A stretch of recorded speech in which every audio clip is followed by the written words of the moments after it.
May the 2nd, birdsong. May is the best month for wildlife sounds as birdsong now reaches its peak. Gardens, parks and woodlands ring with their calls, and early May is the best time to rise pre-dawn and hear the succession of songs as they gradually reach their crescendo at dawn itself. This cacophony in woodland is arguably the most memorable soundscape of the entire year. The chorus generally starts around 3:30 a.m., is at its greatest at 4, and is often largely over by 4:30 a.m. Lapwings, skylarks, pheasants and cuckoos are all generally regarded as early risers, and warblers as late ones.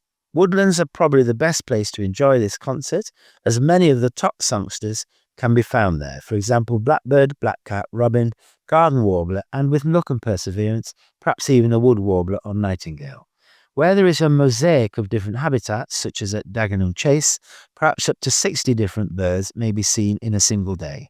Many of these can now be heard singing, if only in the early morning. In reed beds, the stuttering song of sedge warblers, as well as the repetitive song of reed warblers, has started as both birds have now arrived back from Africa. Even the sky is a good place to listen for birdsong, with skylark, blackbird, swallow, greenfinch, goldfinch and meadow pipit all singing as they fly by. The night is equally as rich, busy with robins, song thrushes and nightingales, all very vocal.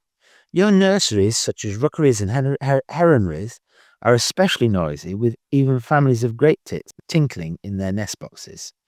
On the estuary, it is the busiest time for waders, with plovers, sandpipers, turnstones and godwits, all to be heard, and perhaps even the rippling call of a passing whimbrel. Although so early in the year, the mistle thrush is coming to the end of his song period, although his football rackle can still be heard when he is protecting his young. The blue tit is often the second to stop, with most other birds finishing in 3 or 4 weeks' time. On commons with woodland and sizable clearings, the celebrated song of the woodlark should be sought out. Although he may have started tuning up in May and can be heard until mid-July, now is the best time to listen out for him. The song has been compared with a song thrush, but more leisured and peaceful. The birds are said to sing as if suspended in air. This beautiful song can be continuous for as long as 30 minutes, with only short breaks, and may be delivered from either the top of a tree or possibly in a short song flight. As it can also be heard at night and carry for up to a quarter of a mile, it has an unforgettable haunting quality. It is still worth taking a trip to the more neglected sections of Surrey Commons, such as Whitley and Hankley, where they can still be heard. Birdsong in gardens. Gardens are still the easiest place to hear a rich medley of songs this month. Robins, blackbirds and song thrushes are the stalwarts, with a black drop of wrens, greenfinches, tits and hedge sparrows. After the wren, the hedge sparrow has the second fastest song. It is said to have one of the smallest ranges, a mere quarter of an octave. In the garden, the song thrush has been called the soprano, the blackbird the contralto, and the mistle thrush the mezzo-soprano. Other common sounds in gardens include chattering magpies, cooing wood pigeons, and argumentative starlings. In larger gardens, goldfinches may now be singing at full tilt.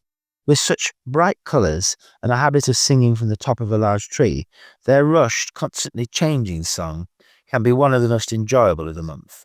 They also tend to burst into song if their mate is close by. In large gardens with orchards, it is worth listening for the creaky song of the bullfinch. Spotted flycatchers prefer large gardens, but their song is now rarely heard. It is one of the faintest of all songs, consequently carrying the least. This short, sweet warble also tends to fade away quickly. Luckily, these birds have the habit of flying up in circles to catch insects and then returning to the same post. Once noticed doing this, their faint song can then be much more easily identified. By the end of the month, the first screaming swifts will be heard overhead.